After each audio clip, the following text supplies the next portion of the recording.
நிலைமை. நீ யோசிக்கமாங்கிறாங்க. ரெண்டு பேரையும் அனலைஸ் பண்ணி நீ உங்ககிட்ட எப்படி அவருக்கு கேட்கலாம், அது எப்படி உன்னிடத்துல கேட்கலாம் கேட்கல. என்ன சொல்றாங்க, ரெண்டு பேர்ல நான் யாரை செலக்ட் பண்றான்னு கேட்கும்போது அவர் கோபக்காரமா இவர் காசு இல்லாருமா நீ பாத்துக்க வேணும்னா உசாமா மாதிரி கல்யாணம் பண்ணிக்க அப்படின்னு சொல்லி, உசாமான்னா நபிகள் நாயகத்தினுடைய வளர்ப்பு மகனாக செய்து இருந்தார் இல்லையா, பிந்தி வளர்ப்பு மகன் இல்லாம போச்சு, அவருடைய மகன் தான் உசாமா. இந்த உசாமா பேரப்புள்ள அந்த இருக்காரு, அவர் நான் உனக்கு கல்யாணம் பண்ணி சொல்றேன், அவர் நல்ல மாப்பிள்ள, அவரை கட்டிக்கிறியான்னு சரின்ட்டாங்க அந்த அம்மா. அப்படி நபிகள் நாயகன் என்ன பண்ணிருக்காங்க, கல்யாணம் பண்ணி வச்சிருக்காங்க. இதுகளெல்லாம் கூட மார்க்கத்தில் என்ன இல்ல, பெண்ணுக்கு அந்த உரிமை இருக்குது, நமக்கு விளங்குறது இல்ல, இருக்குது, பெண்ணுக்கு அந்த உரிமை இருக்கு. ஆனால் அதுல உள்ள மேற்று என்ன ஷரத்து என்னன்னு கேட்டா, இந்த மாதிரி கலந்து பழகிற நேரத்தில் கவனிக்க வேண்டிய ஒவ்வொரு விதியை கவனிக்க. இவ்வளவு அனுமதிச்சு இஸ்லாம் என்ன சொல்லுதுன்னு கேட்டா சில கண்டிஷன்ஸை போடுது. இந்த கண்டிஷன் தான் ரொம்ப முக்கியமானது. ஃபர்ஸ்ட் நீங்கள் ஒரு ஆண்களுக்கு மத்தியில் அணிந்திருக்கிற ஒரு ஆடை முழுமை பெற்றதாக இருக்க வேண்டும். கலந்து இருக்கிறதுன்னு சொல்லிட்டு அதுக்காக வேண்டி இடுப்பு தெரிகிற மாதிரி உட்கார்ந்து கலந்து இருக்கிறதா, அதுக்கு பேர் கலந்து இருக்கிறது இல்ல. கலந்து இருக்கிறதுன்னு சொன்னா பெண்கள் தங்களுடைய முன் கை முகம் தவிர மற்ற உறுப்புகள் மறைத்த நிலையில் தான் அந்நிய ஆடவர்கள் நான் ஏற்கனவே சொன்ன ஒரு லிஸ்ட், அவங்கள தவிர உள்ளவங்க தகப்பன் மகன் அந்த லிஸ்ட்ல இல்லாதவர்களை நீங்கள் மணந்து கொள்றதா, சாரி அவங்க பக்கத்தில் இருக்கிற கலந்திருப்பதாக இருந்தால் எப்படி இருக்கணும்னு கேட்டா, உங்களுடைய ஆடை முகம் கையை தவிர மறைக்கப்பட்ட நிலையில் இருக்கணும். ஒரு ஆம்பளையாகிய நானே இவ்வளவு மறைச்சிருக்கிறேன், முகமும் கையும் தான் உங்களுக்கு தெரியுது, இதனால என்னுடைய முன்னேற்றத்துக்கோ என்னுடைய எதிர்காலத்துக்கோ எதுக்கும் எனக்கு பாதிப்பாவே இல்லை. இது அது குறைவாக மறைத்தால் போதும் என்ற நிலையில் இருக்கிற ஒரு ஆணுக்கு நாங்களாம் இப்படித்தான் மறைச்சிக்கிட்டு இருக்கிறோம். என்னை மாதிரி தான் கருணாநிதி மறைச்சிட்டு இருக்கிறாரு, என்னை மாதிரி தான் வாஜ்பாயி மறைச்சிக்கிட்டு இருக்கிறாரு, என்னை மாதிரி தான் அத்வானி மறைச்சிக்கிட்டு இருக்கிறாரு, அவர்கள் எல்லாம் பிரதமராக கூட ஆக முடிகிறது. ஒரு ஆண் குறைந்த அளவு ஆடை அணிந்தால் கூட போதும் என்ற நிலையில் அவர்கள் நிறைவாக அணிகிறார்கள். முகமும் கையும் மட்டும் தெரிஞ்சா எப்படி வாழ்க்கையில முன்னேறதெல்லாம் கேட்கிறாங்க. அப்படி தெரிஞ்சுக்கிட்டானமா ஒரு பிரதமராக ஒருத்தர் ஆயிருக்கிறாரு. அந்த மாதிரி ட்ரெஸ் போட்டு தானே கருணாநிதி ஒரு 3 தடவை 4 தடவையா சிஎம் இருந்திருக்காரு, 4 டைம்ஸ் சிஎம் இருந்திருக்காரு நாட்டில். இதை தொடர்ந்து முதலமைச்சர் ஆயிட முடியுமா? இதை 3 நாள் தடையா போயிருமா? இதனால படிப்புக்கு ஏதாவது பாதிப்பு ஏற்படுமா? இதனால நம்முடைய வேற என்ன முன்னேற்றக்கா தடையாயிருமா? கைய முகம் இதுதான் அந்நிய ஆடவர்கள்ட்ட தெரியணும். ஏன்னா உங்களை ஆம்பளையில் உங்களுக்கு படைச்சவனுக்கு தான் தெரியும், உங்களுக்கு தெரியாது. படைச்சவனுக்கு தெரியும் இந்த ஆம்பளையுடைய பார்வைகள் எங்கெங்க மேயும் அவனுக்கு தெரியும். அவன் சொல்றான், இது இறைவனுடைய சட்டம், இது நீ உனக்கு தெரியாது எனக்கு, நான் தான் அவனுக்கு வச்சிருக்கிறேன். அந்த புரோகிராம் பண்ணது நான் தான். புரோகிராம் பண்ணவன் என்ன செய்யறான், அதுக்கு உள்ள ஆன்டி வைரஸ் மாதிரி இதை உங்களுக்கு சொல்லி தந்துடுறான். வைரஸ் அங்க வச்சுட்டு உங்களுக்கு ஆன்டி வைரஸ் என்ன பண்றான், போடணுமா இல்லையா? கம்ப்யூட்டர் புரோகிராம்ல வைரஸுக்கு ஒரு ஆன்டி வைரஸ் போட்டதானே வேலை செய்யும். ஆன்டி வைரஸ் தான் இது. இதுதான் இந்த கவசத்தை நீங்க போட்டுக்கிறீங்க, அது உங்களுக்கு நல்லதுன்றத. அப்ப ஆண்களுடைய ஆடை இந்த மாதிரி பெண்களுடைய ஆடை ஆணோட கலந்து பழகக்கூடிய நேரத்தில் ஆடை கரெக்டா இருக்கணும். ஆடை சரியில்லைன்னு சொன்னா அது பெரிய பின்னடைவு ஏற்படும். அது மார்க்கத்தில் கூடாது, கலந்து பழக கூடாது. அப்படி ஒரு ட்ரெஸ் பண்ணக்கூடியவர்கள் கலந்தார்களே ஆனால் நீங்க என்ன வேணாலும் நடக்க வாய்ப்பு இருக்கிறது. வாய்ப்பு இருக்கா இல்லையோ அல்லா இடத்துல குற்றவாளி. நீங்க வாய்ப்பே இல்லைன்னு வச்சுக்கிட்டாலும் சரி, அல்லாஹ்வுடைய கட்டளை மீறுகிறார்கள். இரண்டாவது ஜீனத். ஜீனத்னா என்ன, மேக்கப் பண்ணுவது இயல்பாக இருக்கிறதுங்கிறது வேற. கலந்து இருத்தல் என்று வறுமையானால் உங்களுடைய இயற்கைக்கு மேல ஒரு தனி கலர் அடிச்சுக்கிட்டு அதுக்கு மேல சில அலங்காரங்களான ஒண்ணு போட்டுக்கிட்டு லிப்ஸ்டிக் இப்படிலாம் இருந்தா நீங்க எவ்வளவு முழுசையும் பொத்திக்கிட்டு இருந்தாலும் சரி அந்த லிப்ஸ்டிக் அவனை கெடுக்கிறதுக்கு போதுமா இல்லையா? நீங்க முழுசா நீங்க மறைத்து கொண்டு வந்தாலும் சரி அந்த உதடு மட்டுமே ஒருவனை ஈர்த்து என்ன அவனை படுகொடியில் தள்ளிட்டு போயிடும் இல்லையா? அப்ப என்ன செய்யணும்னு கேட்டா மேக்கப் சாதனங்களோட அந்த மாதிரி இடங்கள் இருக்கக்கூடாது. நீங்க பாப்பாவோட மேக்கப் போடுறீங்க, மகனோட மேக்கப் போடுறீங்க, அண்ணனோட மேக்கப் போடுறீங்க, அண்ணன் மகனோட மேக்கப் போட போங்க, வீட்டுக்குள்ள மேக்கப் போடுறீங்க. பெண்களுக்கு மத்தியில எந்த மாதிரியா வேண்டாலும் நீங்க ட்ரெஸ் பண்ணிக்கிறீங்க. ஆண்களுக்கு மத்தியில இயல்பா உங்களுக்கு அல்லாஹ் என்ன மாதிரி படைத்திருக்கிறானோ அந்த இயல்பா அதுக்கான பரட்டையாவளம் போல என்ன செய்வதெல்லாம் ஒரு இயற்கையா உள்ளது. அதுக்கான பரட்டையை விரிச்சு போட்டு தலைவிரி குளமா பேய் மாதிரி போகக்கூடாது. அந்த மாதிரி நான் சொல்ல வரல. இயற்கையான முறையில் உள்ளதுக்கு மேல செயற்கையை அப்பிக்கொள்ளாமல் அதிகப்படுத்திக் கொள்ளாமல் இருந்தால் அது உங்களுக்கு நல்லது, கண்ணியாது. உங்களுக்கு தெரியாதுமா ஆண்கள் அப்படித்தான் சலனப்படுவாங்க. அதனால நீங்க அதை ஜீனத்தை தவிர்த்துக் கொள்ளுங்கள் என்று அல்லாஹ் என்ன சொல்றான் திருமறை குர்ஆன்ல 24வது அத்தியாயத்தில் 31வது வசனத்தில் அல்லாஹ் சொல்றான். எப்படி சொல்றான்? அதாவது ஒலா யுபதீன ஜீனத்தஹுன்ன, தங்கள் ஜீனத்துகளை வெளிப்படுத்தக்கூடாதுன்னு சொல்லிவிட்டு தங்களுடைய கணவன்மார்கள், தன்னை பெற்றெடுத்த தந்தை, தன்னுடைய கணவனுடைய தகப்பன்மார்கள், தன்னுடைய புதல்வர்கள், கணவனின் புதல்வர்கள், தன்னுடைய சகோதரர்கள் அல்ல சகோதரனுடைய புதல்வர்கள், சகோதரியின் புதல்வர்கள், தங்களை போன்ற பெண்கள், பெண்களின் பக்கம் நாட்டமே இல்லாத வயதை அடைந்து விட்ட ஆண்கள், ஒரு 95 அந்த மாதிரி கணக்குல, இப்ப 95 நம்ப முடியல இந்த காலத்துல, அந்த மாதிரி நடந்து விட்ட ஆண்கள் அல்லது ஆண் பெண் என்ற பேதங்கள் எல்லாம் புரிந்து கொள்ளாத சிறுவர்கள், குழந்தைகள், இந்த மாதிரியான ஆட்கள் மத்தியில நீங்க என்ன வேண்டாலும் மேக்கப் பண்ணிட்டு போங்க. இப்படியான ஆட்கள் மத்தியில, இவர்களை தவிர மற்றவர்கள் மத்தியில நீங்கள் அதிகமான மேக்கப்போடு இருக்கக்கூடாது. சீனத்துனா மேக்கப் அர்த்தம், அதிகமான அழகுன்னு அர்த்தம் கிடையாது, தப்பா அர்த்தம் செய்யறாங்க. சீனத்துனா கவர்ச்சி பண்ணி கொள்வது, அந்த மாதிரியான கவர்ச்சிகள் பண்ணக்கூடாது. இது திருக்குறான்ல 24வது அத்தியாயத்துல 31வது வசனத்தில் நீங்கள் இதை பார்க்கலாம். அடுத்து என்னன்னு கேட்டா, கலந்து பழகக்கூடிய கண்டிஷன், ஆட கரெக்டா இருக்கணும், இல்லன்னா கலந்து பழகுற குற்றம். இது ஒரு குற்றம், அது குற்றமா போயிடும். ரெண்டாவது குற்றம் என்னன்னு கேட்டா, அந்த மேக்கப் இருக்க கூடாது. ஆட முழுமையா அணிஞ்சுக்கிட்டு மேக்கப்ல வேற மாதிரி மேக்கப் பண்ணலாம்ல, மூஞ்சிலேயே எவ்வளவு காட்டலாமே, முகத்திலே எவ்வளவு காட்ட முடியும், அதுல எல்லாம் கவனமா இருந்துக்கணும். அடுத்து என்னன்னு கேட்டா, குலைந்து பேசக்கூடாது. சாதாரணமா கேட்டா எஸ் நோன்னு சொல்ல வேண்டியானே, அதுக்கு ஒரு மாதிரியா அப்படி வளைச்சுக்கிட்டு ஒரு மாதிரியா இழுத்துக்கிட்டு, அதுக்குன்னு ஒரு அந்த குலைந்து பேசுறது சொல்லுவாங்கம்மா, கொஞ்சி பேசுற மாதிரி, அந்த கொஞ்சி பேசுறங்கிறாங்கல்ல, அந்த இழுவையெல்லாம் வச்சுக்கிட்டீங்கன்னா அவன் வேற மாதிரி சிக்னல் எடுத்துக்கிடுவான் ஆம்பளை. நீங்க இயல்பா நீங்க நடப்பீங்க, ஆம்பளை என்ன எடுத்துக்கிடுவான்னு கேட்டா, என்னமோ ஒரு சிக்னல் கொடுக்குறாங்க இவங்க அப்படின்னு அவன் எடுத்துக்கிடுவான். அப்படி நான் சொல்லல, அதே அல்லாஹ் சொல்றான் 33வது அத்தியாயத்துல 32வது வசனத்துல அல்லாஹ் சொல்றான், ஃபலா தக்லான பில் கவுல், குலைந்து பேசாதீர்கள், எத்தும உள்ளது ஃபீக்கல் பிஹி மரதுன், உள்ளத்தில் நோய் உள்ள ஒருத்தன் அதை ஒரு மாதிரியா எடுத்துக்கொள்வாங்க. அல்லாஹ் சுமத்தா அப்படி வேற வார்த்தை சொல்றான். உள்ளத்துல நோய் இருக்கிறவன் எல்லாரும் அப்படி இருக்க மாட்டான், இந்த மாதிரி சாதாரண பேச மாட்டோம், மாதிரியா பேச இழுக்குது, ஒரு டைப்பா போகுது அப்படின்னு நினைஞ்சிருவான்.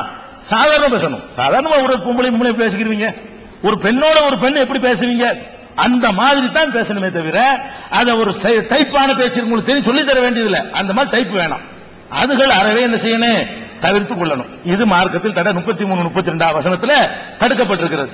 அடுத்து என்ன கவனிக்க வேண்டியிருக்குன்னா, டச் பண்ணக்கூடாது. நீங்க 10 பேருக்கு முன்னில இருந்தாலும் சரி, அந்நிய ஆணோட பெண்ணை டச் பண்ணா உங்களுக்கு என்னமோ இருக்கும், இவனுக்கு இன்னும் மின்சாரம் பாய்ஞ்ச மாதிரி இருக்குங்களா. ஆம்பளை என்ன பண்றான்னு கேட்டா, அப்படி சொல்றாங்க இல்லையா, மின்சாரம் பாய்ந்தது போல இருக்குன்னு சொல்றான், அப்படிலாம் படிச்சு வச்சிருக்காங்க. அதாவது நபிகள் நாயகம் என்ன சொல்றாங்கன்னு கேட்டா, ஆதமுடைய மகனுக்கு எல்லா பகுதியிலையும் விபச்சாரத்தினுடைய முத்திரை குத்தப்பட்டிருக்கிறது அப்படின்னு சொல்லிட்டு சொல்றாங்க. கண்ணுடைய விபச்சாரம் ஒரு மாதிரியா பாக்குறது ரசூலுல்லாஹ் சொல்றாங்க. கண் செய்யற விபச்சாரம் எது, ஒரு மாதிரியா பாக்குறது கண்ணுடைய விபச்சாரம். நாவுடைய விபச்சாரம் ஒரு மாதிரியா பேசுறது. ரசூலுல்லாஹ் ஸினல் லிசானி அல் மன்திக், நாவுடைய விபச்சாரம் என்பது ஒரு டைப்பா பேசுறது. அதுக்கப்புறம் இதை சொல்லிவிட்டு என்ன செய்றாங்க, கையுடைய விபச்சாரம் தொடுறது, டச் பண்றது, பிடிக்கிறது, இது மாதிரி செய்வது. இது எல்லாத்தையும் அந்த மர்ம உறுப்புகள் முழுமைப்படுத்திடும், கடைசியில் அது நிறைவேற்றி வச்சிரும் என்று ரசூல் ஸல்லல்லாஹு அலைஹி வஸல்லம் சொன்னாங்க. புகாரியில 6243 6612 அதுல இருக்குது. நபிகள் நாயகம் காலத்துல ஒரு ஆண் ஒரு பெண் விஷயத்துல பர்ஃபெக்டா நடப்பான்னு ஒரு முஸ்லீம் நம்புறதா இருந்தா யார் நம்பலாம்? நீங்க சொல்லுங்க, கொஸ்டின் பதில். ஒரு ஆண் உலகத்தில் படைக்கப்பட்ட படைப்புகள்லயே ஒரு ஆம்பளை இந்த பொம்பளை சில கரெக்டா இருப்பான்னு நம்ப முடியுமா? நாம நம்புறதா இருந்தா அல்லாஹ்வுடைய தூதரை நம்பலாம் இல்லையா? அவங்களுக்கு நம்ப முடியும். அல்லாஹ் செலக்ட் பண்ண அல்லாஹ்வுடைய தூதராக இருந்தால் அவங்களோட ஒரு பெண்ணு தனியா இருந்தாலோ டச் பண்ணாலோ அவங்களுக்கு எந்த மாதிரியான உணர்வு வராதுன்னு நம்ம நம்பலாம். ஏன்னா அது இறைவனுடைய செலக்ஷன். இறை தூதர் என்பது அல்லாஹ்வே படைச்ச படைப்புல குறுக்கி எடுத்து ஒரு ஆளை தேர்வு செய்யறான்னு சொன்னா அவங்க ரொம்ப கூடுதல் உள்ளவங்களா இருப்பாங்க. அந்த ரசூல் ஸல்லல்லாஹு அலைஹி வஸல்லம் அவங்க ஆண்கள் வருவாங்க, பெண்கள் வருவாங்க, பையத்து பண்றோம். பையத்து இறை தூதர்கிட்ட பையத்து, மனுஷன் பையத்து பண்ணக்கூடாது. அல்லாஹ்வுடைய ரசூல்கிட்ட மட்டும் தான் பையத்து பண்ணணும். அல்லாஹ்வுடைய ரசூல் என்ற முறையில கையை கொடுத்து உறுதிமொழி எடுத்து, நாங்க ஏற்கனவே நான் சொன்னேன்ல, இணை கற்பிக்க மாட்டோம், திருட மாட்டோம், விபச்சாரம் பண்ண மாட்டோம், அதே மாதிரி அவதூறு கூற மாட்டோம் அப்படின்னு உறுதிமொழி வாங்குவாங்க. ஆம்பளை வரும்போது கையை நீட்டுவாங்க, பொம்பளை வந்தவன சொல்லுமா விஷயத்தை சொல்லு, அதை கையை தொட்டு வைக்க வாங்க மாட்டாங்க. அல்லாஹ்வுடைய ரசூல் போய் ஒரு பொம்பளை கையை தொட்டா ஏதாவது நடக்குமா? டச் பண்ணது இல்லை. ரசூல் ஸல்லல்லாஹு அலைஹி வஸல்லம் அவர்கள் மனைவியை தவிர யாருடைய கையையும் ஒரு காலத்திலேயே தொட்டதே இல்ல, கிட்ட உட்கார்ந்து வருவாங்க, சொல்லு அல்லாஹ்வை யாரை வணங்க மாட்டேன், திட்ட மாட்டேன், போயிட்டு வா, உறுதிமொழி எடுத்தாச்சு, உன்னிடத்தில் உறுதிமொழி எடுத்தாச்சு. அப்ப அல்லாஹ்வுடைய ரசூலே வந்து இந்த டச் பண்ற விஷயத்துல கவனமா இருந்திருக்கிறாங்கன்னு கேட்டா, அதையெல்லாம் அனுமதிச்சுக்கிட்டு நீங்க மார்க்கம் சுதந்திரம் தந்திருக்குன்னா முடிஞ்சு வச்சுக்காத. அதுக்கு அனுமதி கிடையாது. தனித்திருக்க அனுமதி கிடையாது, டச் பண்றதுக்கு அனுமதி கிடையாது, மேக்கப் மினுக்குவதற்கு அனுமதி, மினுக்குதல் சொல்லலாம் சரியான வார்த்தை, மினுக்குவதற்கு அனுமதி கிடையாது, அரைகுறை ஆடையோட இருப்பதற்கு மார்க்கத்துல அனுமதி கிடையாது. அதே மாதிரி வந்து இன்னொரு கண்டிஷன், இதெல்லாம் கண்டிஷன்ஸ்கள், இதெல்லாம் அல்லாஹ்வுடைய ரசூல் சொன்ன கண்டிஷன். அல்லாஹ்வுடைய ரசூலை மதிக்கிறவர்களுக்கு இது போதும், மறுமை நம்புறவர்களுக்கு இதுக்கு மிஞ்சின ஒரு அறிவுரை வேண்டியதில்லை. நானா ஏதாவது சில உதாரணங்கள் சொன்னா அதை கழிச்சுக்கிறங்க.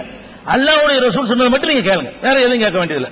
அல்லாஹ்வுடைய ரசூல் சொல்றாங்க, அதாவது நறுமணம் பூசிக்கொண்ட பெண்கள் பள்ளிவாசலுக்கு தொலை வராதீங்கன்றாங்க. பள்ளிவாசலுக்கு தொலை கூப்பிட்டாங்க, கூப்பிட்ட ரசூல் ஸல்லல்லாஹு அலைஹி வஸல்லம் சொன்னாங்க, நீங்க நறுமணம் பூசிக்கிட்டு வந்தீங்க என்று சொன்னா இவன் தொழுவ மாட்டான் அப்படி ரசூலுல்லாஹ் சொல்லல. அதை சொல்லாம நறுமணம் பூசிக்கொண்டீர்களேயானால் அந்த பெண்கள் அந்த வாட போற வரைக்கும் நீங்க பள்ளிவாசலுக்கு வராதீங்க, வீட்டுல தொழுகிறீங்க. அப்ப நறுமணத்தை பயங்கரமா ஒரு மாதிரியா ஒரு செண்டை அடிச்சுக்கிட்டு வந்தோம்னா என்ன செய்யும், நம்ம சும்மா அடிச்சுட்டு போறோம்னு நினைக்குவோம். அது வந்து ஆம்பளைகளுக்கு எல்லாமே தப்பு தப்பா விளங்கிக்கிறோம். நீங்க இயல்பு அப்படி அடிச்சுட்டு போனாலும் அது ஏன் நம்ம வரும்போது மட்டும் இந்த வாடை வருது, அடிச்சுட்டு போற அந்த பொம்பளை இப்படின்னு என்ன செய்வான், இவன் ஒரு டைப்பா கணக்கு பண்ணிடுவான். அப்ப நபிகள் நாயகம் என்ன பண்றாங்கன்னு கேட்டா, ஐயுமா இம்ராத்தின் அசாபத்து புகூரன் பலா தஷஹது மஅனல் இஷா அல் ஆகிரா, இஷா தொலைக்கு வந்துடாதீங்கிறாங்க. ஒரு தடவை வந்து பள்ளிவாசலுக்கு வராதீங்க அப்படிங்கிறாங்க. பள்ளிவாசலுக்கு வர சொல்றாங்க. வர்ற இருந்தா அந்த நறுமணங்கள் இருக்கு பாருங்களேன், அந்த வாசனை திரவியங்கள் வந்து ஒரு மாதிரியான ஒரு போதையை ஊட்டும். குறிப்பா அந்த மல்லிகை வச்சுட்டு கும்முன்னு முன்னாடி சீட்ல உட்கார்ந்துருந்தா பின்னாடி ஒரு ஆம்பளை ஒரு மாதிரியா இருப்பான், நீ பாத்தீங்கன்னா பஸ்ல போகும்போது. அப்ப அந்த மாதிரி எல்லாம் இருக்கிறத பார்க்கக்கூடிய நேரத்துல இதெல்லாம் இயற்கையா உள்ளது நான் சொல்றேன், கூட குறைய சொல்லல. அப்ப அதை தவிர்க்க சொல்லி ரசூல் ஸல்லல்லாஹு அலைஹி வஸல்லம் சொன்னாங்கன்னு சொல்லி முஸ்லிம்ல 673, 674, 675, 5037 நசை இதெல்லாம் இருக்கிறது. இது ஒண்ணு.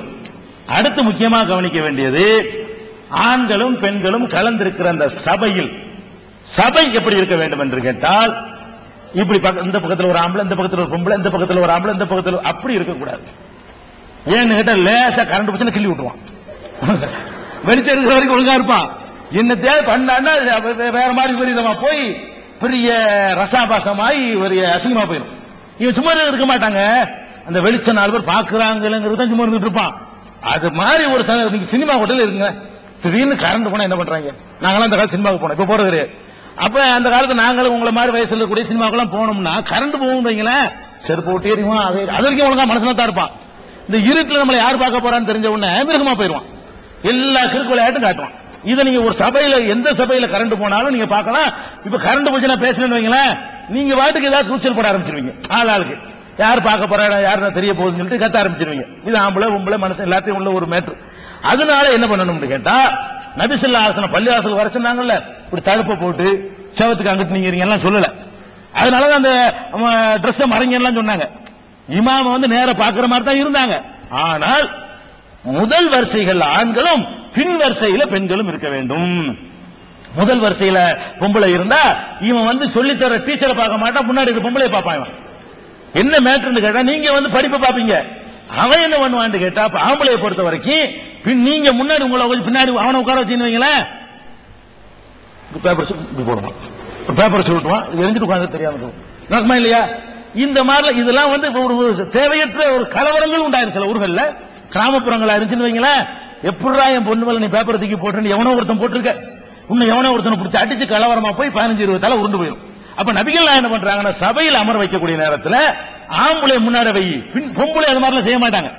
ஆம்பளைய முன்னாடி வை, பெண் வரிசையை பின்னாடி வை. தொழுகையில அப்படித்தான் ரசூல் ஸல்லல்லாஹு அலைஹி வஸல்லம் நடந்து கொண்டார்கள். இந்த வரிசையில் தான் ஆணும் பெண்ணும் சேர்ந்து ஒரு சபையில் அமர வேண்டும். ஆணும் பெண்ணும் சேர்ந்து அமர்றதா இருந்தா இப்படித்தான் அமர வேண்டும். முன்ன அவங்களுக்கு என்ன முன்னுரிமை, எங்களுக்கு என்ன பின்னாடி கேட்க கூடாது. ரீசன் இருக்குது, பின்ன தள்ளுறதுக்காக தள்ளல. நான் சொன்ன இந்த மாதிரி சில ரீசன்களுக்காக வேண்டி, காரணத்துக்காக வேண்டி இஸ்லாம் அப்படி சொல்லுகிறது. இது ரசூல் ஸல்லல்லாஹு அலைஹி வஸல்லம் சொல்றாங்க. இந்த மாதிரி அவையில் அமரக்கூடிய நேரத்தில் ஹைரு சுஃபூஃபிர் ரிஜாலி அவ்வளுஹா வ ஷர்ருஹா ஆகிருஹா வ ஹைரு சுஃபூஃபின் நிசாஇ ஆகிருஹா. ஆண்கள் வரிசையில ரொம்ப சிறந்தது முதலில் இருக்கக்கூடிய வரிசைகள் தான், பெண்கள் வரிசையில சிறந்தது கடைசியில் இருக்கிற வரிசை தாங்கிறாங்க. இப்படித்தான் ரசூல் ஸல்லல்லாஹு அலைஹி வஸல்லம் காலத்துல பள்ளிவாசல்ல அப்படி நடந்து கொண்டிருந்திருக்கிறார்கள். அதைத்தான் நம்ம மற்ற பள்ளிவாசல் தான் கல்வி கூடம், மற்றவர்களையும் கடைப்பிடிக்கணும். இது முஸ்லிம்ல 664வது ஹதீஸாக இதை நம்ம பார்க்கலாம். அடுத்தது ஆணும் பெண்ணும் கலந்து படிக்கிறோம். பெல் அடிச்சாச்சு, பெல் அடிச்சு என்ன செய்வோம், ஒரு இடத்துல எல்லாரும் போங்கன்னு சொல்லுவோம். நபிகள் நாயகம் ரொம்ப ஷார்ப், எல்லாத்துலயும் அப்படி போக சொல்ல மாட்டாங்க. தொழுகை முடிஞ்ச உடனே என்ன பண்ணுவாங்க தெரியுமா, ஆம்பளை உட்காரு. ரசூல் ஸல்லல்லாஹு என்ன பண்ணிடுவாங்க, தொழுகை முடிஞ்சிரும், பாடம் முடிஞ்சிரும், ஆம்பளை அனுப்ப மாட்டாங்க. ரசூல் ஸல்லல்லாஹு அலைஹி வஸல்லம் எல்லாரும் உட்கார்ந்து இருக்கணும். பெண்கள்லாம் போன பிறகுதான் எந்திரிக்கணும். உன்னைய முதல்ல விட மாட்டோம், சேர்த்து விட மாட்டோம், முதல்ல விட மாட்டோம். முதல்ல விட்டு நீங்க நின்றுட்டு இருப்ப, முதல்ல விட்டா இங்கதானே வரணும்னு நீ போய் நிப்ப, ஆம்பளை நிப்பான். ரசூல் ஸல்லல்லாஹு அலைஹி வஸல்லம் பண்றாங்க, எவ்வளவு அழகான பத்தி, எவ்வளவு பெரிய எல்லாத்தையும் கவனிக்கிறாங்க, அக்கறையோட கவனிக்கிறாங்கன்னு பாருங்க. ரசூல் ஸல்லல்லாஹு அலைஹி வஸல்லம் சொல்றாங்க, தொழுது முடிச்சோம் ரசூலுல்லாஹ் சொல்லுவாங்க, ஆம்பளை அப்படி உட்காருவாங்க, ஒவ்வொரு எச்சரிக்கை பண்ணுவாங்க. வந்த பொங்கலுக்கெல்லாம் போய் கொஞ்சம் 10 நிமிஷம் போய் 10 நிமிஷம் கழிச்சு போனீங்க. 1:30 ஆம்பளைக்கு பொம்பளைக்கு பள்ளிக்கூடம் 1:30 முடிஞ்சா 1:40 ஆம்பளைக்கு முடியணும். சும்மா உட்கார வைக்கணும் அவனை, அப்பதான் அவங்கவுங்க போய் சேர்ந்துருவாங்க. இல்லன்னா டீசிங் பண்றானே அதுலயே காலி பண்ணிட்டு போயிருவாங்க, யூ டீசிங்குமா. இதெல்லாம் தவிர்க்கிறதுக்காக ரசூல் ஸல்லல்லாஹு என்ன பண்றாங்கன்னு கேட்டா, அந்த மாதிரி விஷயத்துல பெண்களை முதலில் வெளியேற்றிடுவாங்க. எப்படி செய்வாங்கன்னு கேட்டா, ரசூல் ஸல்லல்லாஹு அலைஹி வஸல்லம் கான ரசூலுல்லாஹி ஸல்லல்லாஹு அலைஹி வஸல்லம் இதா சல்லம, ரசூல் ஸல்லல்லாஹு அலைஹி வஸல்லம் சலாம் கொடுத்த உடனே காமன் நிசாவு, பெண்கள்லாம் உடனே எந்திரிச்சிருவார்கள். எந்திரிச்சு அவங்க போயிருவாங்க. மக்கத யசீரன், ஆண்கள்லாம் அப்படி ரொம்ப நேரம் உட்கார்ந்து இருப்பாங்க. புகாரியில 837 875 ஆகிய ஹதீசுகள்ல இதை நீங்கள் பார்க்கலாம். இப்ப இதெல்லாம் எதுக்கு சொல்றேன்னு கேட்டா, இந்த மாதிரியான ஒரு டைம் முடிஞ்சிருச்சோ, சரி, அப்ப எனக்குரிய டைம் தாண்டி இருக்கு, நான் கவனிக்காம பேசிட்டு இருக்கிறேன். அப்ப இந்த மாதிரியான ஒழுங்குகள் இந்த சாதில் போதும், இறையச்சம் உடையவர்களுக்கு இந்த ஒழுக்கங்கள் போதும். நீங்கள் கலந்து ஒருத்தர், நான் ஒரு ஆண் என்னிடத்தில் நீங்கள் பேசலாம், நீங்கள் ஒரு பெண் நான் உங்களிடத்தில் பேசலாம். அதற்குரிய ஆடையோடு இருக்க வேண்டும், அதற்குரிய அணிகலன்களோடு இருக்க வேண்டும், அதற்குரிய ஒழுங்குகளோடு இருக்க வேண்டும். அதே மாதிரி ஒரு பெண்ணுடைய திருமண வாழ்க்கையை தேர்வு செய்யறதுக்கு கூட அவளுக்கான உரிமை இருக்கிறது. ஆனால் அதுக்கு பொறுப்பாளர்கள் மத்தியில் வைத்து சொல்லி அதை சரி கட்டி நடத்தணுமே தவிர எடுத்தெறி போனோம்னு சொன்னா அது பெரிய பாரதூரமான விளைவை ஏற்படுத்தும் என்ற அளவுக்கு பெண்களுக்கு அந்த உரிமை இஸ்லாம் கொடுத்து வச்சிருக்கு சொல்லிக்கொண்டு, எனக்குடைய நேரம் முடிந்துவிட்ட காரணத்தினால் இத்தோடு என்னுடைய உரையை முடித்துக் கொள்கிறேன். வாகுதாவான் அல்ஹம்துலில்லாஹ் இருக்கிறார். கேக்குறாங்களா? கொஸ்டின் கேட்கலாம். எப்படி கேட்கறாங்க? எழுத்துல கேட்கறாங்களா, வேற மாதிரி கேட்கறாங்களா? டாபிக்ல கேட்கணுமா? எப்படின்னு அறிவிச்சாங்களா? எங்க மேடத்துல கேட்டீங்களா? கொஞ்சம் கொஞ்சம் கொஸ்டின் எப்படிமா அனுமதிக்கிறீங்க? டாபிக்கா எது வேணாலும் கேட்கலாம்ங்கிறீங்களா? அப்படியா? எப்படி கேட்டாலும் பரவாயில்ல. கேள்வி தமிழ்ல மட்டும் கேளுங்க, ஏன்னா எனக்கு தமிழை தவிர ஒரு பாஷையும் தெரியாது.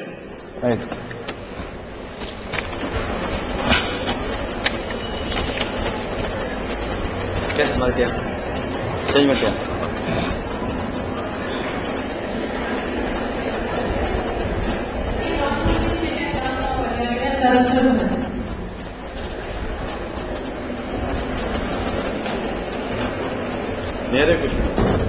நேரண்டா சில பேர் யோசிப்பாங்க, டீச்சர்ஸ் இருக்கிறனால.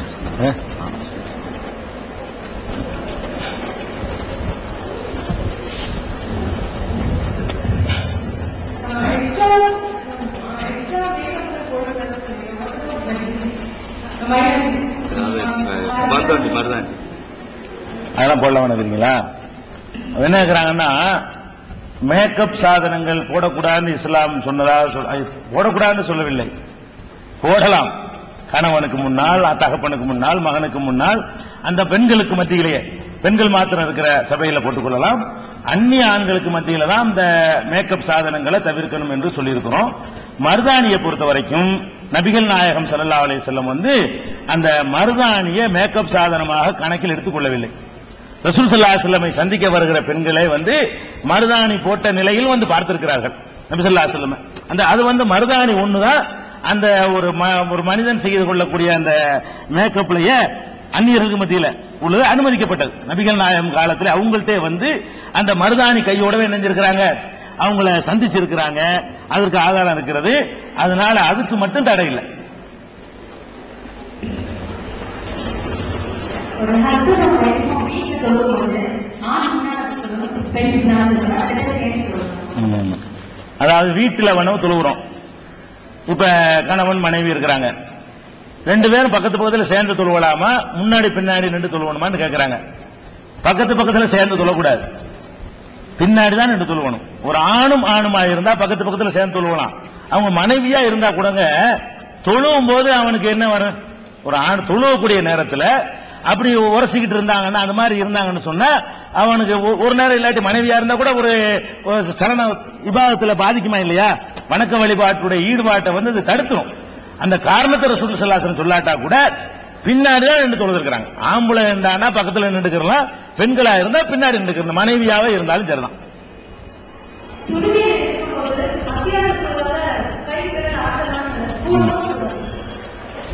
சரி, அதாவது இது முஸ்லீம் அல்லாத சகோதரிகளுக்கு இருந்தா கொஞ்சம் உங்களுக்கு அந்நியத்தனமா இருக்கு, அதனால கவலைப்படாம உட்கார்ந்து உங்களுக்கு ஏற்ற கேள்விகள் கேட்பாங்க. இது தொழுகை சம்பந்தப்பட்டலாம் கேட்கும்போது என்ன செய்யும், அவங்களுக்கு இதெல்லாம் நமக்கு புரியலே நினைச்சிட வேணாம், கலந்து கலந்து வரும், அதுக்காக சொல்லிக்கலாம். தொழுகையை பொறுத்த வரைக்கும்ங்க அத்தஹியாத்து நம்ம உட்கார்ந்து ஓதுறோம். தொழுகையில கடைசியா உட்கார்ற இருப்பு இருக்கு பாருங்க, அதை வந்து அத்தஹியாத்து இருப்புன்னு நம்ம சொல்றோம். இதுல எப்படி நடந்து கொள்வது என்று பாத்தீங்கன்னா, முஸ்லீம் சமுதாயத்தில் 3 விதமான நடைமுறைகள் முஸ்லீம் சமுதாயத்தில் இருக்குது. எப்படி இருக்குன்னு கேட்டா, சில சாரார் என்ன செய்வாங்கன்னா அத்தஹியாத்துல உட்கார்ந்து அத்தஹியாத்து ஓதிக்கிட்டு வருவாங்க. ஓதிக்கிட்டு வரும் பொழுது அஷ்ஹது அல்லா இலாஹ இல்லல்லாஹ்னு ஒரு வாசகம் அதுல வரும் அத்தஹியாத்துல. அது வரும்போது அஷ்ஹது அல்லா இலாஹ இல்லல்லாஹ்ங்கும் போது மடக்கிடுவாங்க.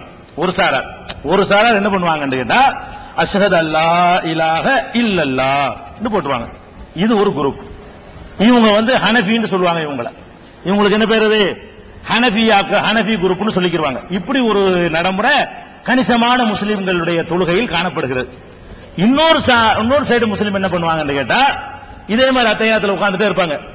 அஷ்ஹது அல்லா இலாஹ இல்லல்லாஹ்னு சொல்றோம் இல்லையா, அவங்க லான்னு சொல்லி நீட்டுவாங்கல்ல, அப்ப நீட்டாம இல்லல்லாஹ்ங்கும் போது நீட்டுவாங்க. அஷ்ஹது அல்லா இலாஹ இல்லல்லாஹ்ங்கும் போது இவங்க போடுவாங்கல்ல, நீ போடும்போது நான் நீட்டுவேன் அப்படிங்கிற மாதிரி என்ன செய்ய இந்த செயலை பார்த்தா இருக்கும். இவங்க எப்படி நீட்டுவாங்க, அஷ்ஹது அல்லா இலாஹ இல்லல்லாஹ் நீட்டுவாங்க. நீட்டிப்புட்டு இப்படியே வச்சுக்கிட்டு இருப்பாங்க கடைசி வரைக்கும். அவங்க என்ன செய்வாங்கன்னா அனுப்பிங்கிறவங்க அஷ்ஹது அல்லா இலாஹ இல்லல்லாஹ்னு போட்டுருவாங்க. ஒரு செகண்ட் 2 செகண்ட் 3 செகண்ட் இருக்கு, அது அவ்வளவுதான். அவங்க என்ன செய்வாங்கன்னு கேட்டா அஷ்ஹது அல்லா இலாஹ இல்லல்லாஹ்னு நீட்டிக்கிட்டு இப்படியே வச்சுக்கிட்டு இருப்பாங்க. இவங்க எப்படி சொல்லக்கூடியவங்க வந்து ஷாஃபி மதுஹப்னு சொல்லிக்கிறாங்க. அது ஒரு குரூப். இன்னொரு சூடான்ல சவுதி அரேபியாவில் பெரும்பாலான மக்கள் அவங்க என்ன பண்ணுவாங்கன்னு கேட்டா, அத்தஹியாத்துல உட்கார்ந்த உடனே உட்கார்ந்ததுல இருந்த விரலை இப்படி அசைச்சுக்கிட்டே இருப்பாங்க. அத்தஹியாத்துல ஸ்டார்ட் அஷ்ஹது அல்லா இலாஹங்கிற போது மட்டும் இல்ல, ஸ்டார்டிங்ல இருந்த அத்தஹியாத்துன்னு சொல்ல ஆரம்பிச்சதுல இருந்த இப்படி விரலை என்ன செய்வாங்க, அசைத்துக் கொண்டே இருப்பார்கள். சவுதியில போய் பாத்தீங்கன்னா ஒரு 75 மக்கள் அப்படிதான் தொழுவாங்க. ஹஜ் நேரத்துல வந்து 75 இருக்காது, வெளியூர் மக்கள் ஜாஸ்தியா இருப்பாங்க. ஹஜ் அல்லாத நேரத்தில் உள்ளூர் மக்களை போய் பாத்தீங்கன்னா அவங்க வந்து 75% மக்கள் என்ன செய்வாங்க, அத்தஹியாத்து உட்கார்ந்தவொடனே இப்படியே அசைச்சிக்கிட்டு இருப்பாங்க. இருக்காங்க. 3 நடைமுறை வந்து உலகத்தில் இருக்கிறது. உலகம் முழுசு எடுத்துக்கிட்டீங்கன்னா இந்த இருப்புல எப்படி இருப்பது என்பதற்கு 3 நடைமுறை. இந்த 3 நடைமுறையில ஃபர்ஸ்ட் நடைமுறை என்ன, அஷ்ஹது அல்லா இலாஹ இல்லல்லாஹ்ங்கறாங்க. இப்படி செய்வதாயிருந்தால் இப்படி நபிகள் நாயகம் ஸல்லல்லாஹு அலைஹி வஸல்லம் செஞ்சிருக்கணும். அவங்க 23 வருஷம் நமக்கு தொழுது காட்டியிருக்கிறாங்க. ஏராளமான சஹாபாக்கள் அதுக்கு நேரடி சாட்சிகளா இருக்கிறாங்க, நமக்கு அறிவிக்கிறாங்க. அந்த தொழுகையில என்னைக்காவது நபிகள் நாயகம் ஸல்லல்லாஹு அலைஹி வஸல்லம் அத்தஹியாத் ஓதுனாங்க, அஷ்ஹது அல்லாஹ்ங்கும் போது நீட்டினாங்க, இல்லல்லான்னு சொல்லும்போது போட்டாங்கன்னு ஒரு ஆதாரம் இருந்தா அதை ஒவ்வொரு முஸ்லீம் செஞ்சு ஆகணும். இது ஹனபி தான் செய்யணும்னு கிடையாது, எல்லாரும் செய்யணும். நபிகள் நாயகம் இப்படி செஞ்சாங்களான்னு அவங்களுக்கு போய் கேளுங்க. அப்படி செய்யணும்னு சொல்லக்கூடியவர்கள்ட்ட இது நபிகள் நாயகம் செஞ்சாங்களான்னு கேளுங்க. இல்ல, அப்புறம் இல்லடி இது செய்யற அல்லாஹ்வை நம்ம ஒன்னு இஸ்லாம்ல லா இலாஹ இல்லல்லாஹ் இல்லாட்டி முஹம்மது ரசூலுல்லாஹ் தானே. ஒன்னு அல்லாஹ் சொல்லணும், இல்லாட்டி அல்லாஹ்வுடைய ரசூல் சொல்லணும். நான் சொல்றது நீங்க சொல்றதுலாம் இஸ்லாம் தானே. 72 இஸ்லாமா போயிடும், ஒரு இஸ்லாமா இருக்காது. ஒரு ஆள் சொன்னதை கேட்டா ஒரு இஸ்லாமா இருக்கும், 10 பேர் சொன்னதை கேட்டீங்கன்னா 10 இஸ்லாமா போயிடும். அப்ப நம்ம எதை கட்டுப்படணும்னு கேட்டா, நபிகள் நாயகம் தொழுகை நம்ம கற்றுத்தர வந்திருக்கிறாங்க, அதுக்கு தான் அனுப்புனா, அவங்களை விளையாட்டுக்கு அனுப்பல. கற்றுத்தந்த தொழுகையில அஷ்ஹது அல்லா இலாஹ இல்லல்லாஹ்னு சொன்னாங்களான்னா சொல்லவில்லை. நாங்க ஒரு 20 வருஷமா நாங்க மேடைகள்ல அஷ்ஹது அல்லாஹ்னு சொல்லி நீட்டி இல்லல்லான்னு மடக்குனாங்க ரசூலுல்லாஹ்னு ஆதாரம் காட்டினா 1 கோடி ரூபாய் தரணும்னு அறிவிச்சிட்டு இருக்கோம். 1 கோடி ரூபாய் வச்சுக்கிட்டு அறிவிக்கல, காட்ட இயலாதுங்கிறதுனால அறிவிக்கிறோம். யாராலையும் கியாமத் நாள் வரைக்கும் என்ன செய்ய முடியாது, அப்படி ஒரு ஹதீஸ் எடுத்து காட்டு இல்ல, அப்படி ஒரு சம்பவம் இல்லாத காரணத்தினால சொல்றோம். இன்னொன்னு என்ன செய்யறாங்கன்னு கேட்டா அஷ்ஹது அல்லா இலாஹ இல்லல்லாஹ்ங்கறாங்க. இப்படி வச்சுட்டே இருப்பாங்க. சரி, இப்படி ரசூலுல்லாஹ் சொன்னாங்கன்னு எடுத்து காட்டுங்கப்பா, உங்களுக்கு 1 கோடி பாரபட்சம் இல்லாம அப்படின்னு நம்ம கேட்கிறோம். இல்ல, அப்ப நபிகள் நாயகம் ஸல்லல்லாஹு அலைஹி வஸல்லம் அவங்க அப்படி செஞ்சதுக்கு ஆதாரம் இல்ல, இப்படி செஞ்சதுக்கு ஆதாரம் இல்ல. இப்படி செஞ்சிட்டு இருக்கிற ஆதாரம் இருக்கு. 3ல எதை நபிகள் நாயகம் ஸல்லல்லாஹு அலைஹி வஸல்லம் செஞ்சாங்கன்னு தெரிகிறதோ அதை யாரு என்ன பத்தி என்ன நினைச்சா எனக்கு கவலை கிடையாது. ஆட்டு மாறியா இருக்குன்னு நினைச்சிட்டு எனக்கு நான் என்னுடைய இறை தூதரை, என்னுடைய தலைவரை நான் பின்பற்றுகிறேன். அவங்க தான் கியாமத் நாள் வரைக்கும் எனக்கு மார்க்க தலைவர் என்று நினைக்கக்கூடியவர்கள் ஆதாரம் வேணும்னா நபிகள் நாயகம் ஸல்லல்லாஹு அலைஹி வஸல்லம் அவர்கள் தொழுததை நேரடியாக பார்த்த வாயில் பின் ஹுஜ்ர் என்ற நபித்தோழர் இந்த செய்தி அறிவிக்கிறார். நான் நபிகள் நாயகம் அவர்களுக்கு பின்னால் தொழுதேன் என்று சொல்லி தக்பீர் கட்டினதுல இருந்து ருக்குல இருந்து சஜிதாவுல இருந்து எல்லாம் சொல்லிட்டு வர்றாரு. அதெல்லாம் எல்லாம் தெரிஞ்ச விஷயம். சொல்லிக்கிட்டு அத்தஹியாத்துல உட்கார்ந்த உடனே நபிகள் நாயகம் ஸல்லல்லாஹு அலைஹி வஸல்லம் அவர்கள் வலது கையை வலது தொடையில் வைப்பார்கள், இடது கையை இடது தொடையில் வைப்பார்கள். தமது ஆட்காட்டி விரலால் ராய்துஹு யுஹர்ரிகுஹா யதுஹு பிஹா, தமது ஆட்காட்டி விரலால் அசைத்துக் கொண்டே இருப்பார்கள், இதை என் கண்ணால் நான் பார்த்தேன் என்று சொல்லி வாயில் பின் ஹுஜ்ர் என்ற நபித்தோழர் அறிவித்திருக்கக்கூடிய செய்தி 4 மதுஹபுடைய இமாம்னு சொல்றாங்களே, அதுல ஒரு இமாம் ஆகிய அஹ்மது இப்னு ஹம்பல் அவர்கள் பதிவு செய்திருக்கிற முஸ்னத் அஹ்மது என்ற நூலில் இருக்கிறது. 6 சஹீஹ் சித்தாங்கறாங்களே, சரியான 6 ஹதீஸ், அந்த நூலில் ஒன்றாக இருக்கக்கூடிய நஸை என்ற நூலிலும் இது பதிவு செய்யப்பட்டிருக்கிறது. தாரமிங்கிற நூல்ல பதிவு செய்யப்பட்டிருக்கிறது. இப்னு ஹுசைமா, இப்னு ஹிப்பான், இப்படி ஏராளமான நூல்கள்ல இந்த செயலுக்கு ரெக்கார்ட் இருக்கிறது. உலகத்தில் 3 நடவடிக்கைகளை நாம் பார்க்கிறோம். எந்த நடவடிக்கைக்கு நபிகள் நாயகம் செய்ததாக ரெக்கார்டு கிடைக்குதுன்றா இதுக்கு தான் நபிகள் நாயகம் செய்தா ரெக்கார்டு கிடைக்கிறது. தொழுகையை அல்லாஹ்வுக்காக தொழக்கூடியவர்கள் நபிகள் நாயகம் வழியில் தொழக்கூடியவர்களாக இருந்தால் அவர்கள் யாராக இருந்தாலும் இதுதான் சுன்னத். அடுத்தான் வேற எந்த கிழமையிலையும் தஸ்பீஹ் தொழுகைன்னு ஒரு தொழுகை கிடையாது. வழங்குதா? வெள்ளிக்கிழமை மாத்திரம் இல்லமா, தஸ்பீஹ் தொழுகை என்று ஒரு தொழுகை இருப்பதாக சில நூல்களில் பதிவு செய்யப்பட்டு இருக்கிறது. திருமதி போன்ற நூல்களிலேயே அந்த ஹதீஸ் பதிவு செய்யப்பட்டிருக்கிறது. அந்த ஹதீஸை பொறுத்த வரைக்கும் அறிவிக்கக்கூடிய ஆட்கள் சரியான ஆட்களா இல்லாததுனால அந்த ஹதீஸ்கள் எல்லாமே ஹதீஸ்களை அறிஞர்களால் ஏற்கத்தக்கவை அல்ல, சொல்ற ஆள் நம்பிக்கையான ஆளா இல்லைன்னு சொல்லி ரிஜெக்ட் பண்ணி விட்டாங்க அன்னைக்கு.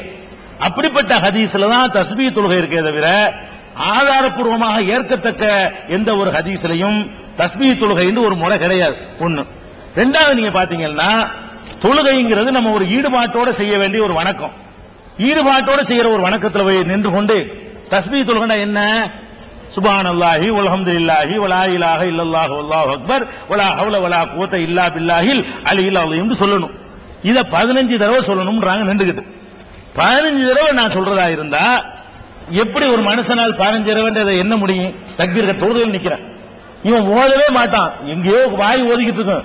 1 2 3 எதானுவான தவிர சுப்ஹானல்லாஹி ஓதிக்கிட்டு ஒரு நேரத்தில் 2 வேளை செய்ய முடியுமா மனுஷனுக்கு?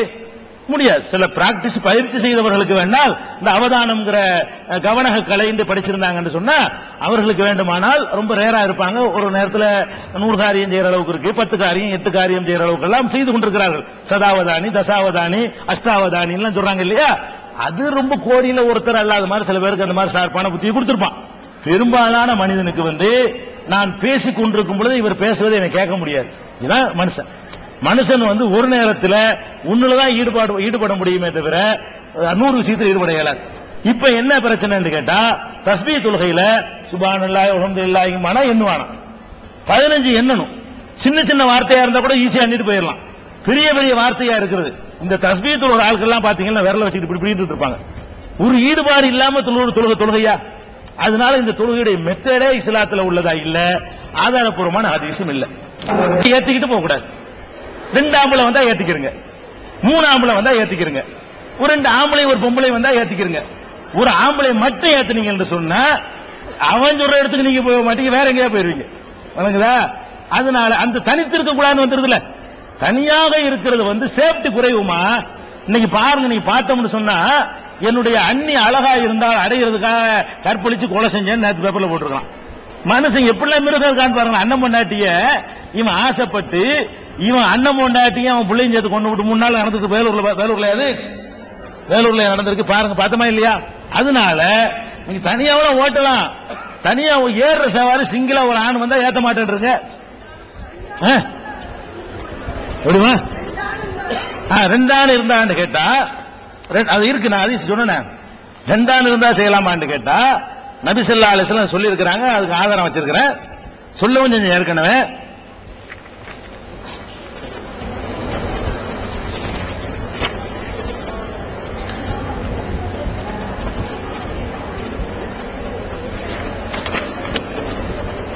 முஸ்லிம்ல 4039வது ஹதீஸ்ல அப்துல்லா இப்னு அம்ர் இப்னு ஆஸ் அறிவிக்கிறாங்க, இன்றைக்கு பிறகு தனியாக இருக்கிற ஒரு பெண்ணிடம் ஒருவன் செல்வதாக இருந்தால் கூட இன்னொரு ஆம்புளையோ அல்லது வேறு 2 பேரோ இருந்தாலே தவிர செல்ல வேண்டாம்.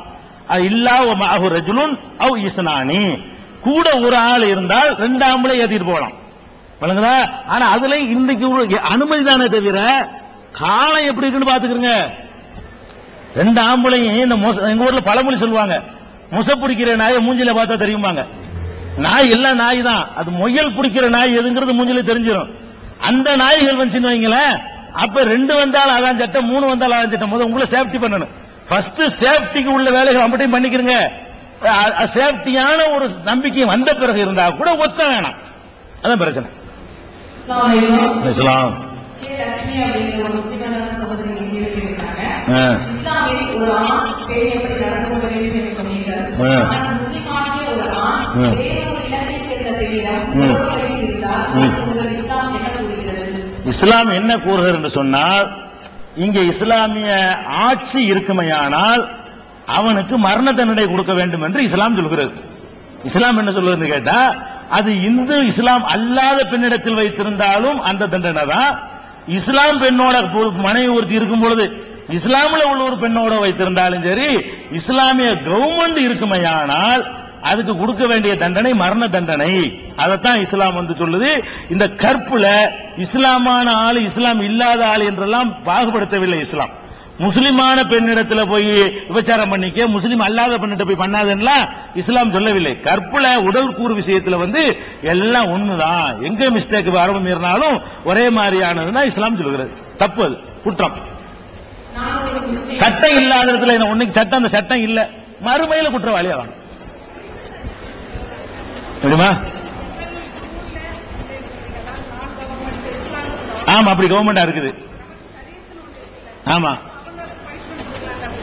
அதாவது ஷரியத் கோர்ட்டுல கொடுக்கலாங்கிறீங்களா? ஷரியத் கோர்ட்டுக்கு வந்து அந்த அதிகாரம் கிடையாது. ஷரியத் கோர்ட் என்பது எதுல தலையிடலாம் என்று கேட்டால், முஸ்லீம் பர்சனல் லாவுலையும் அந்த பர்சனல் லா, அந்த சிவில் சட்டம் இருக்குல்ல, சிவில் சட்டத்தில் 4 விஷயத்தில் மாத்திரம் இஸ்லாமிய அடிப்படையில் தீர்ப்பு சொல்றதுக்கு மட்டும்தான் ஷரியத் போர்டுக்கு அனுமதி உண்டே தவிர, கிரிமினல் இதெல்லாம் விபச்சாரம் எல்லாம் கிரிமினல், திருடுறதெல்லாம் கிரிமினல், அதுக்கெல்லாம் சட்டம் கொடுக்கிறதுக்கு ஷரியத் போர்டுக்கு அனுமதி கிடையாது.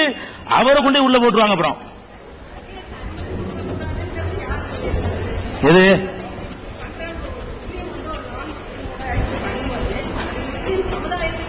கேடுதான். நம்ம என்ன செய்யலாம் கேட்டா, இன்னைக்கு அந்த ஆட்சி இல்ல, நம்மகிட்ட கவர்மெண்ட் தானே செய்யணும். மரண தண்டனை கொடுக்கறது 10 பேர் சேர்ந்து போய் கொள்றது அர்த்தம் கிடையாது. இதை ஒரு இஸ்லாமிய அரசாங்கம் செய்ய வேண்டும். இப்ப அரசாங்கம் இல்ல, இந்த மாதிரி ஒருத்தர் நடந்து கொள்றான்னு சொன்னா நமக்கு ஒண்ணு செய்ய முடியும். சமூகத்திலிருந்து பகிஷ்காரம் பண்ணலாம்.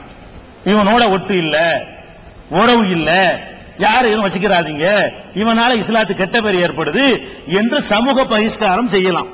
அதுவும் எங்க செய்யலாம் கேட்டா, கிராமப்புறங்களில் செய்யலாம். கிராமத்தில் பகிஷ்கரித்த பிறகு வாழ முடியாது. நகர்ப்புறத்தில் ஜமாத்து போன போடாண்டு போவனுக்கு என்ன, நகர்ப்புறத்தில் எல்லாரும் சேர்ந்து ஒதுங்கிட்டாங்கன்னா நீ இல்லாட்டி உன் அப்பர் காண்டு போயிருவான்.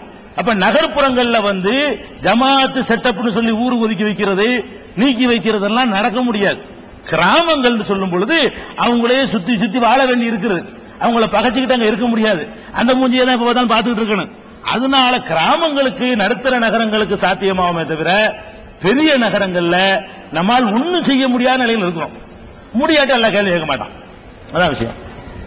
இன்னொரு கேள்வி, நான் ஒரு முஸ்லிம், நான் ஒரு இந்துவை மறந்தோனே நடப்பதற்கு முன்பு எனக்கு அல்லாஹ்வின் பயந்து இப்போது அவருடன் நான் எப்படி வாழ்வது, அவர் இஸ்லாத்தை ஏற்க மறுக்கிறார், நல்ல அறிவை மறந்தார். சரி, அதாவது இஸ்லாத்தை பொறுத்தவரை முஸ்லிம் அல்லாத மக்கள் இருக்கிறதுனால இந்த ஒரு மேட்டரை முதல் தெளிவுபடுத்திக்கிறோம்.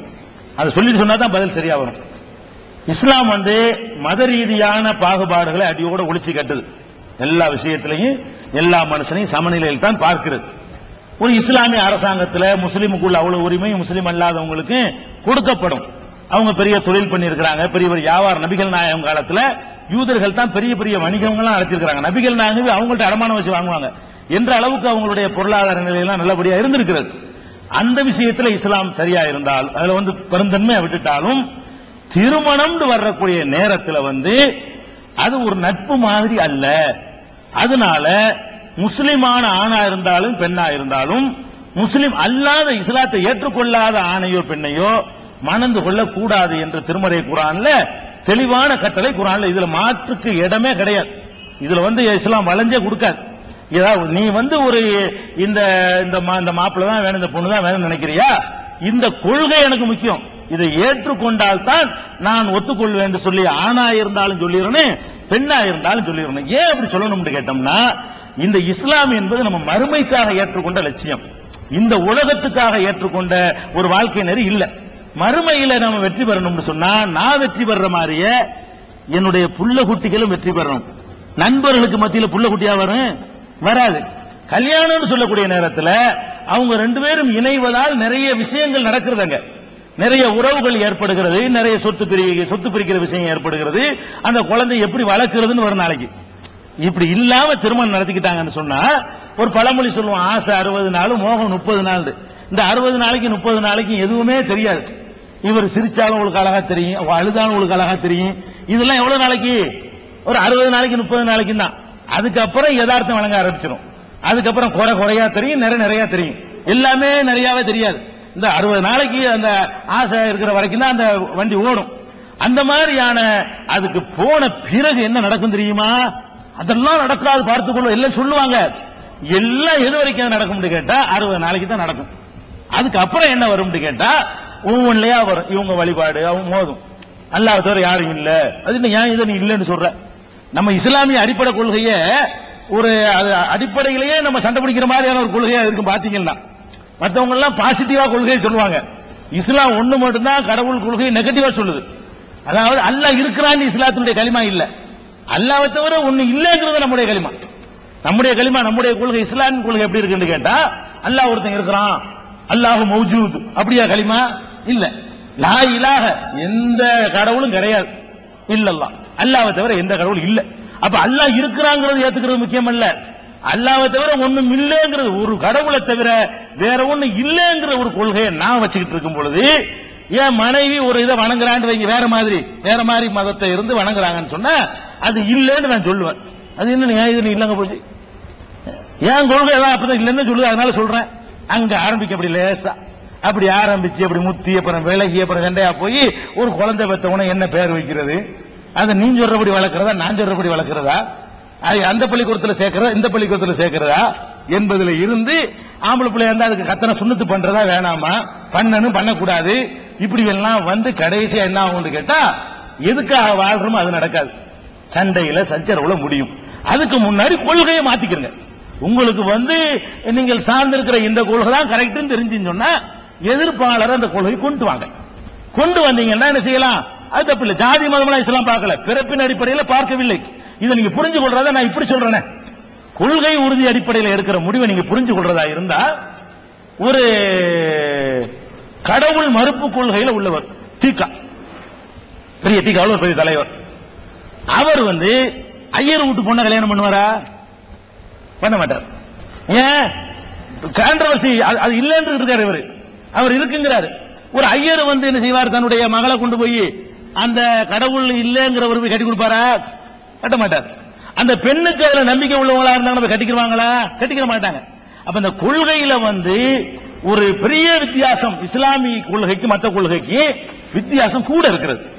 வேற மதத்தினுடைய கொள்கைகளுக்கு மத்தியில் அதிக வேறுபாடு இருக்காது. இந்து மதத்து கிறிஸ்தவ மதத்துக்கு மத்தியில் அதிகமான வேறுபாடுகள் இருக்காது. இஸ்லாம் தான் கொள்கையில் எல்லாத்திலையும் தூரத்தில் நிக்குது. ரொம்ப வேறுபாடு உள்ள ஒரு கொள்கை நம்ம கொள்கையா இருக்குது. நம்ம கரெக்ட் நம்புறோம். ஆனா ரொம்ப வேறுபாடான கொள்கையா இருக்கிறதுனால மற்றவர்கள் கொள்கையிலிருந்து எல்லாத்திலையும் வேறுபடும். வணக்க முறையில வேறுபடும். ஒரு தீபாவளி கொண்டாடுறாங்க, ஒரு பெருநாள் கொண்டாடுறாங்க, நம்மளுக்கு பட்டாசு வெடிக்க கூடாது, அடுத்தவங்க தொந்தரவு பண்ணக்கூடாது, தெருவில் போட்டு பூசணியா உடைக்க கூடாது, நீ நல்லா ஆக்கி நீ தின்றான்றோட நிறுத்திக்கிறதுமே தவிர இப்படி இதுல கூட வித்தியாசம். பண்டிகையில வித்தியாசம், வணக்கத்துல வித்தியாசம், வழிபாட்டு முறையில வித்தியாசம். இதெல்லாம் ஒரு காலத்திலையும் அது வண்டியில பூட்டுற மாடு ரெண்டும் சமமா இருக்கணும். கொள்கை உடல்ல சமமா இல்லாட்டா என்ன செய்யணும், கொள்கையில சமமா இருக்கணும். அது இஸ்லாம் காம்ப்ரமைஸ் கிடையாது, இல்ல தெளிவா சொல்லிடுது. அப்படி இருக்கிற நேரத்தில் கேள்விக்கு வருவோம். ஏற்கனவே நம்ம இஸ்லாத்தை விளங்காத நேரத்தில் திருமணம் பண்ணிட்டாங்க ஒருத்தங்க. இப்ப அவரு முஸ்லீம் அல்லாம இருக்கிறாரு, இவங்க முஸ்லீமா இருந்து கொண்டிருக்கிறார்கள். இப்ப நாங்க என்ன செய்யறது அப்படின்னு இன்னைக்கு திருந்துறாங்கன்னு சொன்னா, திருமறை குர்ஆன்ல சூரத்துல் மும்தஹினாங்கிற அத்தியாயத்துல அநேகமா 10வது வசனம்னு தெரியும் நினைக்கிறேன். அந்த 10-8 மும்தஹினாங்கிற அத்தியாயத்துல அல்லாஹ் என்ன சொல்லி காட்டுறான்னு கேட்டா, ஏற்கனவே இப்படி திருமணம் ஆகி இருந்தால் மறுபடி அதை தொடர்வதற்கு இப்போ இஸ்லாம் வாய்ப்பளிக்கிறது. இன்னைக்கே அந்த ஒரு கொள்கைக்கு 2 பேர் வாங்க, இல்லன்னு சொன்னா மறுமதான் வேணும்னா பிரிஞ்சிருங்க.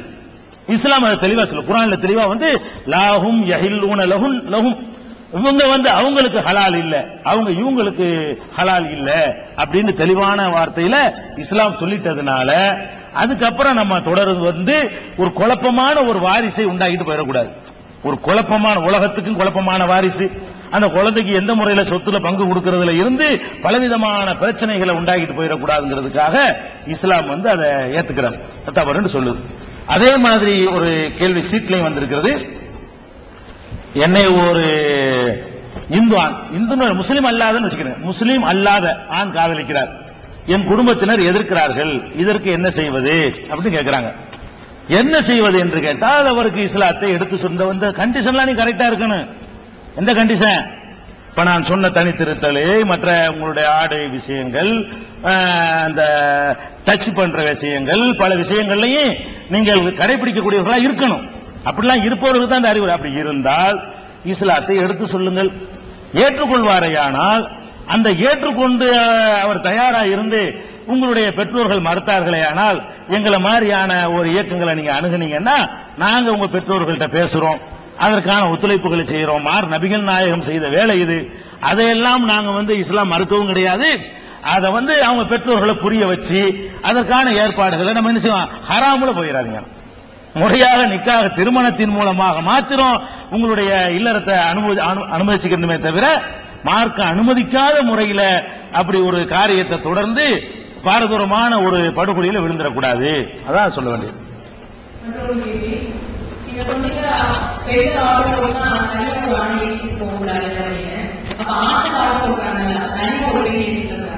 ஆமா, ரெண்டுக்கு நம்ம சட்டம் ஒரு சைடுக்கு சொன்னா இன்னொரு சைடுக்கு தான் அப்படி நடந்திருக்க.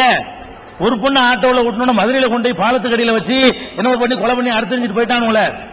ஒரு பெண்ணுனா ஏறக்கூடாது. நீங்க ஒரு பெண்ண ஒரு ஆண் இருக்கிற இடத்துல ஒரு பெண்ணை சேர்த்துக்கிட்டு தான் நீங்க ஆட்டோல ஏறணும். உங்களுக்கு சேஃப்டிக்கு எல்லாம் இஸ்லாம் சொல்லு. முடிஞ்ச பிறகு கத்தி கதறி வேலை கிடையாது. முன்னாடி ஆம்பளை எந்த ரேஞ்சுக்கு இவன் போவான், இவன் நம்மள ஏதாவது பண்ணிவிடுவான் அப்படிங்கிற ஒரு கவனத்தோட தான் செயல்படணும்.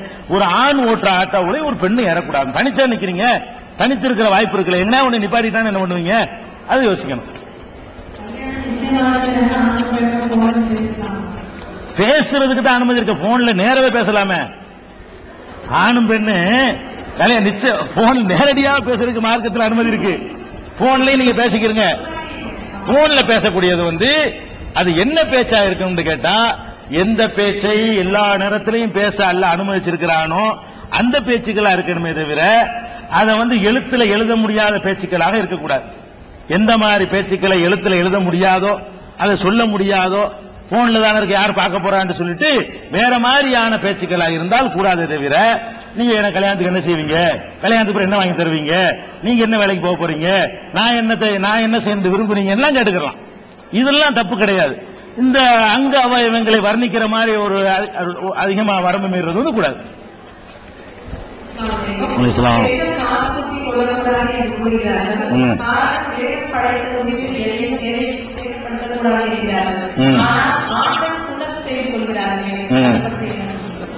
அழகான கேள்விதான் கேட்டிருக்கிறாங்க.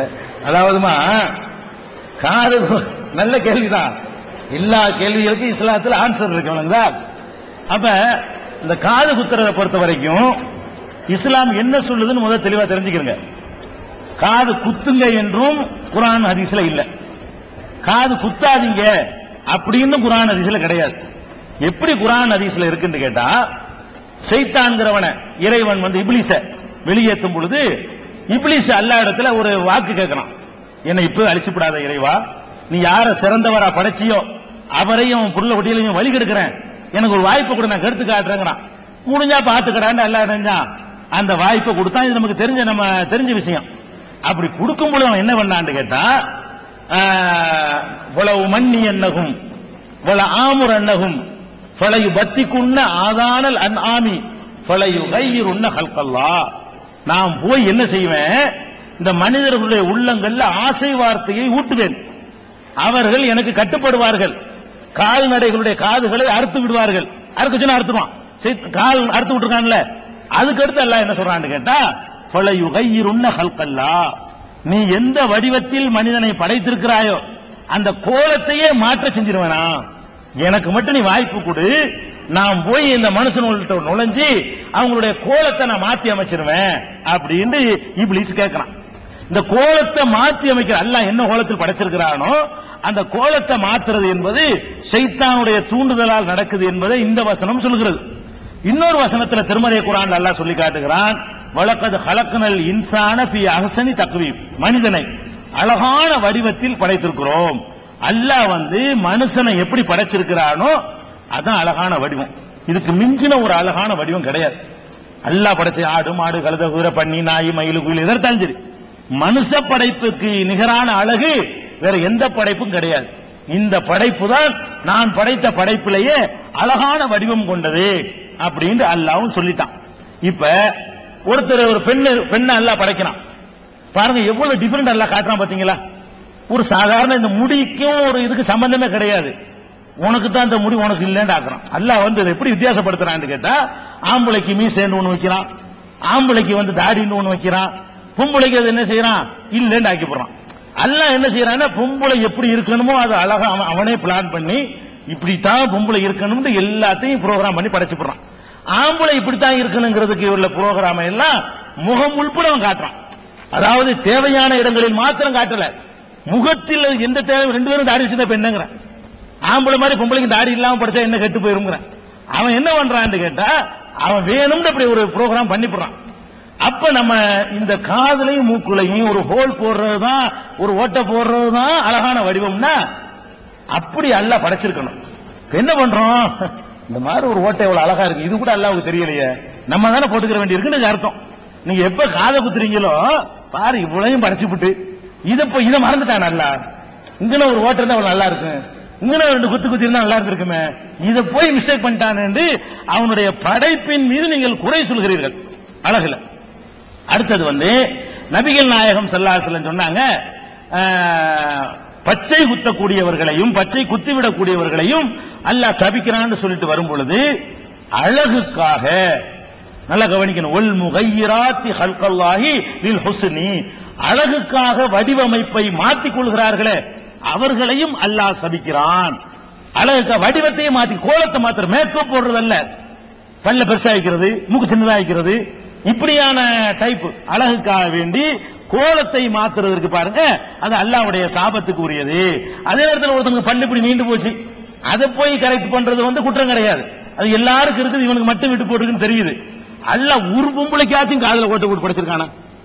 அல்லாஹ் படைச்ச படைப்புல ஒரு ஆம்பளைக்காச்சும் ஒரு பொம்பளைக்காச்சும் மூக்குல ஒரு காதுல இருந்து இந்த 10 பேருக்கு இருக்குல்ல 2 பேருக்கு இல்லைன்னா ஒதுக்கிட்டு போங்க. ஒரு 100 பொம்பளைக்கு இருந்து 8 பொம்பளைக்கு இல்லைன்னா என்ன செஞ்சுக்கலாம், சரி அது 100 பேருக்கு இருக்குல்லப்பா அது மாதிரி வச்சுக்கிறோம்னு சொல்லலாம். ஒரு பொம்பளைக்கு கூட அல்லாஹ் என்ன செய்யல, அப்படி படைக்கவே இல்லை. அப்ப அழகுக்காக இப்படி செய்வதுதான் தடுக்கப்பட்டிருக்கிறது. சுன்னத்து வந்து அழகுக்கு உள்ளதா? அழகுன வெளியில தெரியுதுதானங்க அழகு, எதுக்காக இப்படி பண்ணக்கூடாதுன்னு மார்க்கம் சொல்லுது? அழகுக்குத்தான் இப்படி அல்லாஹ் படைச்ச கோலத்தை மாத்தக்கூடாது. இது அழகுக்கு பண்ணல, மருத்துவத்துக்கு பண்ணப்படுது, ஆரோக்கியத்துக்கு பண்ணப்படுது, வேற பர்பஸுக்காக பண்ணப்படுது. அதை இதுல கம்பேர் பண்ண முடியாது. அது கோலத்தை நம்ம மாத்திரல, கோலம் வெளிப்பு தெரிகிறது. அப்ப அதை பொறுத்த வரைக்கும் அது அறுக்கப்படவும் வேண்டும், கருவறையில் இருக்கிற வரைக்கும் கவர் செய்யப்பட்டும் இருக்க வேண்டும். அது நீங்க மருத்துவர்கள் கிட்ட சொல்லிடுவாங்க காரணங்களை. வெளியே அறுக்கிறதும் ஆரோக்கியம், உள்ள இருக்கிற வரைக்கும் அது பலவிதமான கழிவுகள் அவன் கிடக்கிறான் உள்ளுக்குள்ள, அந்த கருவறைக்குள்ள. அதுக்குள்ள இருக்கிற நேரத்தில் அது கவர் செய்யப்பட்டு இருப்பதுதான் நல்லதுங்கிறதுனால அல்லாஹ் கவர் செய்ய வச்சுட்டு எங்க எப்ப எடுக்கணுமோ அப்ப எடுக்க சொல்றான். அது நீங்க டாக்டர்கள் கேட்டா சொல்லுவாங்க, அது மருத்துவ ரீதியா. ஆனா மார்க்க ரீதியா சொல்றதா இருந்தா கேட்டா, அழகுக்குத்தான் இந்த வேலையை செய்யக்கூடாது. இது அழகுக்கு செய்யற விஷயம் கிடையாது. சரியா?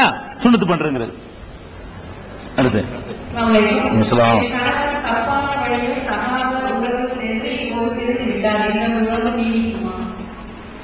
அதாவது இஸ்லாத்தை பொறுத்த வரைக்கும் ஆணா இருந்தா